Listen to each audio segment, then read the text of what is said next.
I'm cutting right to the chase. You guys have known since earlier this year I was considering a few options.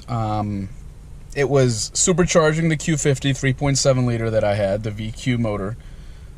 It was purchasing a pre-owned GTR.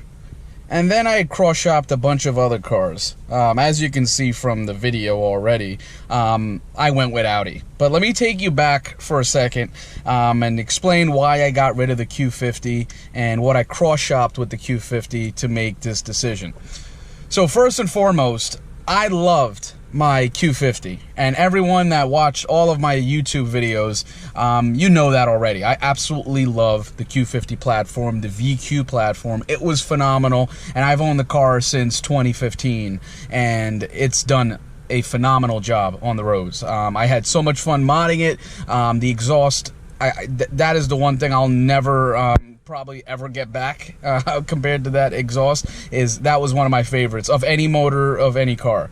So kudos to Infiniti and everyone that's still following it. It is a great brand. I had awesome experience, never had any actual mechanical issues or powertrain issues. It was a strong motor. I never had the VR. I never had the new, the twin turbo variant of the Q50, so I can't speak for that, but from what I hear, they make tons and tons of power. So I have nothing but respect for the Infiniti enthusiasts out there that watch my channel. I've basically solely and exclusively only made Infiniti Q50 videos in the past, so I know this might be a big shock to my subscribers and people that watch my videos, because going forward you're just not gonna have that content anymore. So hopefully I can retain some of you and add some new subscribers and new viewers who want to join me in this journey of now a new Audi. So let's get into what I cross-shopped the when I was selling the Q50, what I was cross-shopping. So there was an RCF, a Lexus RCF I was looking at that had the V8 rear-wheel drive. I also looked at the GSF, which is the same motor as the RCF, but a bigger chassis. That's the GS. I also took a look at the Audi S6, Audi S4, and a few others, the M4, BMW M4. Most of these cars, by the way, that I'm mentioning are certified pre-owned vehicles. I did not want a brand new vehicle. I passed on the new Supra that actually is hitting lots. Well, I saw it come off. One of my family members works at the port, and I saw at the port just as of today they have the launch edition Supras coming off freight. So that might be coming out anytime soon. But I decided I didn't want to purchase that right now. That's just I'd rather not get a car that just came out this year or next year, whenever it is. Usually there's problems, there's issues, and it's usually ironed out within the next few years, whether it's a facelift or if it's just a temporary upgrade. Either way, I'd rather hold off. And really, again, the reason I didn't go with the GSF and RCF, just to get right to that point, and the M4 is because it was rear-wheel drive, and I need all-wheel drive in living in New Jersey and having ridiculous, unpredictable weather. So I kind of ruled out all that, but let me tell you, those were everyone I just named, they were phenomenal vehicles. The RCF V8 motor is phenomenal. It's a naturally aspirated V8, so no turbo, no supercharger, and I loved it. I test drove a few of them, and I had a great experience driving them, but a little too big for my taste outside of the rear-wheel drive. The GSF was way too big for my taste personally, and the RCF, even though it was great, it just felt so heavy with that V8, and I love V8, and at one point in my life I will probably own a V8, but at this time just wasn't really up my alley. So anyway, let's cut right to the chase. I basically went to an Audi dealership about a month ago, and I stopped in. I saw a really clean Audi S4 on the website. It was spec'd out exactly in the only way I would want it, and I said, you know what? Let me go check it out, test drive it. I'm on the way to Philly anyway, so let me stop in. So I went to a Turnersville Audi. I saw the S4 parked up next to my Infiniti Q50. That was, of course, eventually traded in for this vehicle.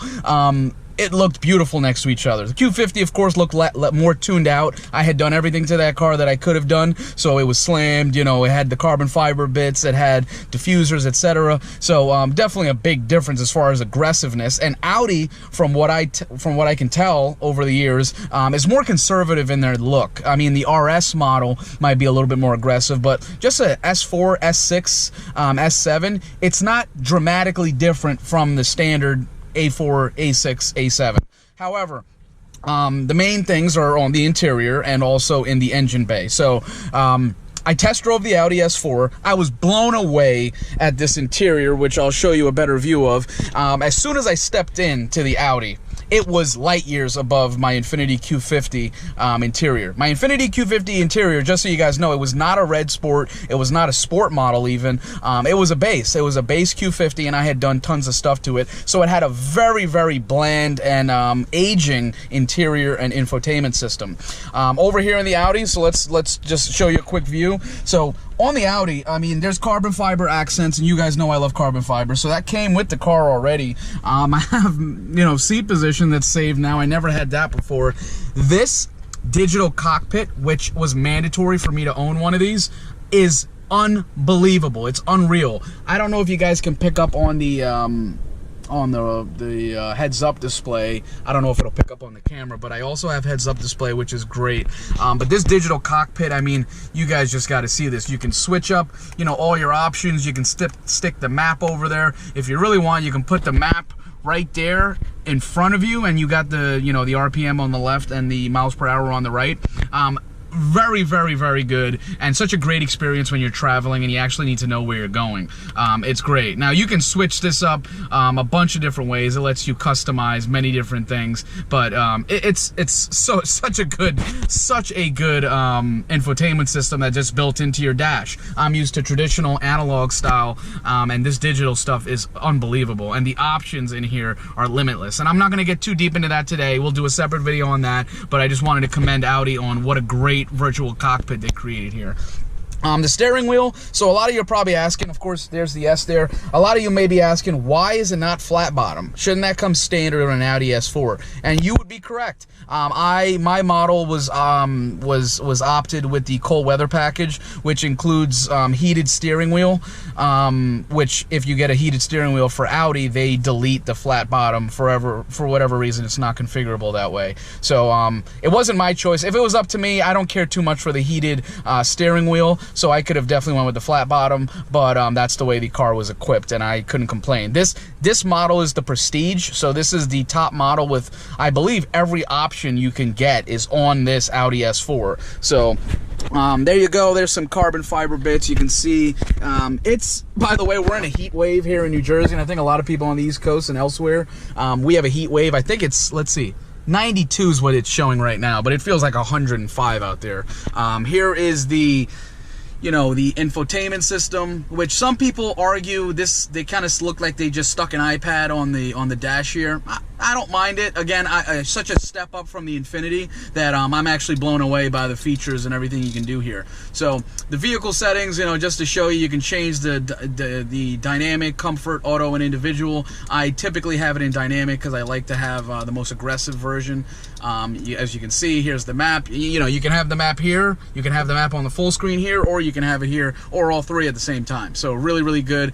This does have the Bang & Olufsen sound system, which you can see, you know, it's unreal. I didn't even have the Bose in my Infiniti, so it's like 10 times over, tenfold as good as, you know, the sound on this vehicle. It's unbelievable. It took me a little bit to get used to this this whole shifting system. It's not traditional. You have to hit this button right here to park the vehicle. There's no other way to park it as far as I know, unless you engage the electronic one. But there's the volume switch. Very weird, but you get used to these things, and now it's second nature. And as you can see here, there's drive select options. This is for the auto off on, you know, when you're parked at or stopped at a red light. Traction control off, and then the parking sensors. And the parking sensors in this car are unbelievable. I have no issues parking anywhere or driving. I don't even think I'll ever scuff a rim again because of these parking sensors. So it's really good. Again, I'm not going to get too detailed into every option because today is just an overview and update. But look at these seats. I mean, again, this is what my first impression was when I walked into the S4. I sat down and I saw these seats, and I was such in wow. I was just amazed. Again, you know, carbon fiber literally all over the car. And it looks beautiful. It's true, genuine carbon fiber, not some cheap stuff.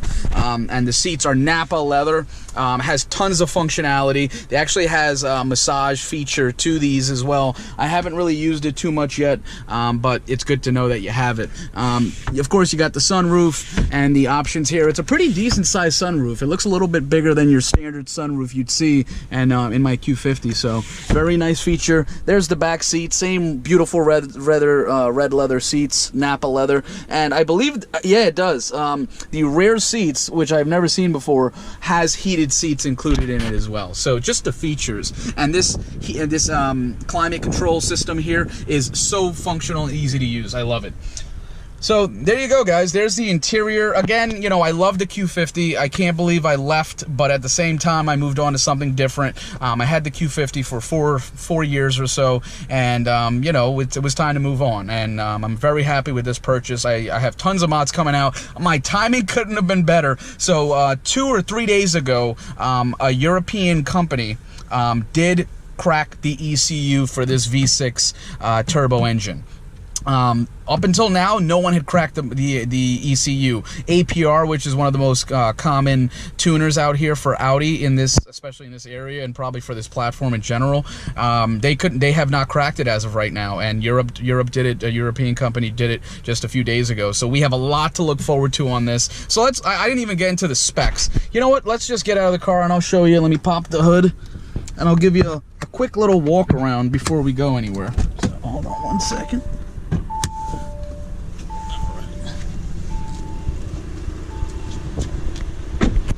Alright guys, so here's it from the outside. I always like to show the wheels. It's 19-inch wheels. It's very nice for the S4 here. There's the calipers, which is a very large on the front end, similar to my Q50 when I upgraded the sport brakes. And here's the front of the vehicle, which it's beautiful. It's gorgeous. Now I got it popped, so if it looks a little awkward, it's because I'm about to pop the engine. Right. So here it is. Here's the engine. It is a V6 turbo, not twin turbo, but the cool part about the engine is the turbo is actually right here in the V section. And supposedly it makes it so there's zero, if any, turbo lag at all. And here, one thing I did already, I should have made a video on it, but one thing I did already was I installed an ECS intake, and you get all the sounds you would ever want. It sounds unbelievable. You know what, let me give it a couple revs real quick with the this right over here so you can hear it. Hopefully it doesn't fall off.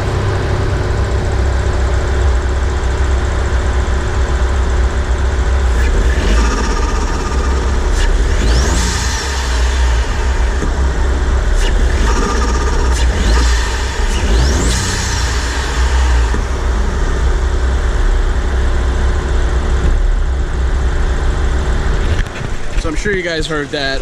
May have to edit that later, but that's how the car sounds with just the intake from the front side. It's a V6 turbo engine. Horsepower is about, I think it was like 360, somewhere between 360 and 370.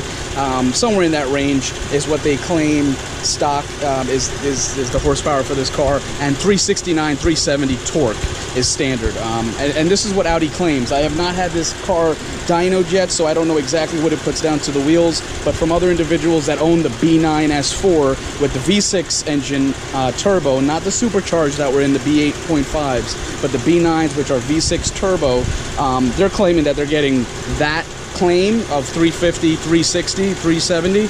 They're getting that to the wheels on the stock motor. So I'm sure it's underrated like a lot of manufacturers do now for emissions and other purposes. There's a lot to do to this car. Have no idea if I claimed any performance on this. I strictly did this for the sound pleasure. It gives you all the the turbo sounds, the whoosh, the blow-off valve sounds. It sounds phenomenal, and that alone was worth getting that. There's the ECU, which is weird. They didn't cap it. It's just kind of sitting there.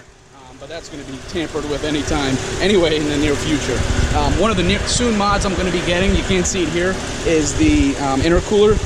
The stock intercooler is so small. I was in shock that that's what came stock on an S4. So I'll be upgrading that to a much larger one. Heat soak is obviously a big problem for turbo cars. I think this car does a good job of preventing heat soak. But at the same time, when it's hot like this in New Jersey, 90-something degrees, and you're sucking in hot air, it's not good for the vehicle, and you're going to overheat. So the intercooler is a must. So anyway, and let me just point this out, guys. This is my first Audi vehicle. I've never owned one. My brother, he owns an Audi A5 for several years, and he's loved it. But this is my first Audi. I'll show you guys just some different angles of it. And there's the wheels. I did obviously do a tint to it. I think it was 25% is the tint all around, nothing on the windshield, of course.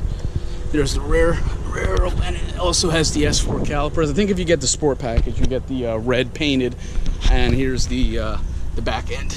You know what? Let me show you a quick side clip with the exhaust.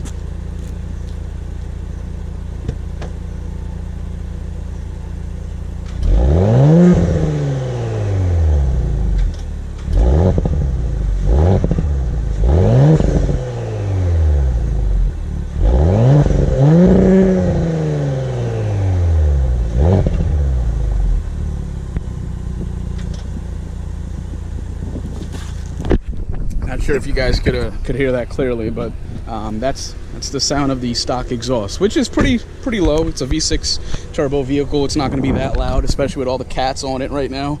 You guys know I decatted everything on my Q50, so at some point that'll happen with this car. But I'm going to take it a little slow because this is a newer model, and they have to get everything right, and I have to make sure I do my research and everything.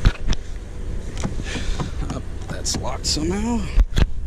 Just want to show you guys a quick clip from the outside. So here's what it looks like. So you see what I'm saying? When I basically got the keys for the car and the guy said, "Here, let's go for a test drive." When I opened the car, this is what I saw. Just a digital dash, which looked unbelievable to me. Never seen anything like it. Red stitching on the seats and real Napa leather. Carbon fiber bits literally all over the middle and surrounding the car. I was blown away. I was blown away. That's the bottom line. So yeah, never owned an Audi. This is my first one, and my parking garage. There's my wife's Volkswagen Tiguan. But what's so funny is my whole life it's been basically JDM. My wife had, you know, Toyota. That was her thing. Now she owns a Volkswagen. I owned Infinitis and Lexuses, and now I own an Audi. So just real funny how, you know, kind of how life plays out and how we're a Volkswagen / Audi family. So anyway, guys, this is just a quick clip I wanted to make, show you guys what I have now.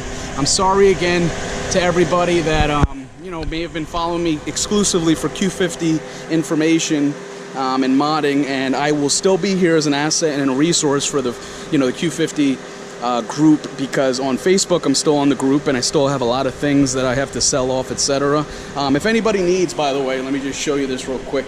I do have 4 stock OEM 19-inch rims for the Q50, and of course, you know, they'll fit the G37 and all that, and it's good.